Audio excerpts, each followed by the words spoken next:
এই লোকটি তার ঘর বানানোর জন্য একটি কর্দমাক্ত জায়গা বেছে নেয়। সে প্রথমে সেখানে 4টি খুঁটি গেড়ে জায়গাটাকে সুন্দরভাবে পরিষ্কার করে নেয় এবং তারপর সেখানে খুঁড়তে থাকে।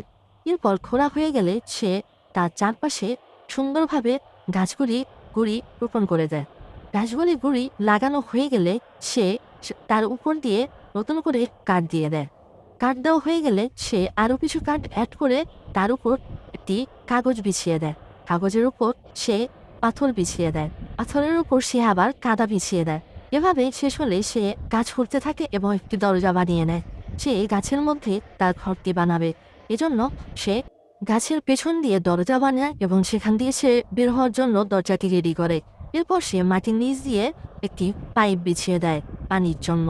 এরপর সে সেটিকে সুন্দরভাবে আগের অবস্থায় ফিরিয়ে নেয়। এরপর ফ্লোরে সে পাথর বিছায় এবং সুন্দরভাবে চারদিকে কাগজ দিয়ে গাছটি ঢেকে ফেলে। এরপর সে নতুন করে কাঠ লাগিয়ে গাছ উপরে ছাদ রেডি করে। এরপর সে চারদিক দিয়ে আবার কাঠ দিয়ে সুন্দর করে ঘরের মতো বানিয়ে ফেলে। এরপর উপরে আরো সুন্দর করে সে সিলিং বানিয়ে নেয় এবং সুন্দর করে তার ঘরটি তৈরি করে ফেলে। এরপর সে সাইডে আরো একটি রুম বানানোর জন্য আবার সুন্দর করে সে ফ্লোরের উপর গাছের গুঁড়ি বিছিয়ে দেয় যেন কাদা না উঠতে পারে। এরপর সেখানে আবার কাঠ দিয়ে সুন্দরভাবে তার আসবাবপত্রগুলো রাখতে থাকে। এভাবে তার ঘরটি সুন্দরভাবে তৈরি হয়ে গেল।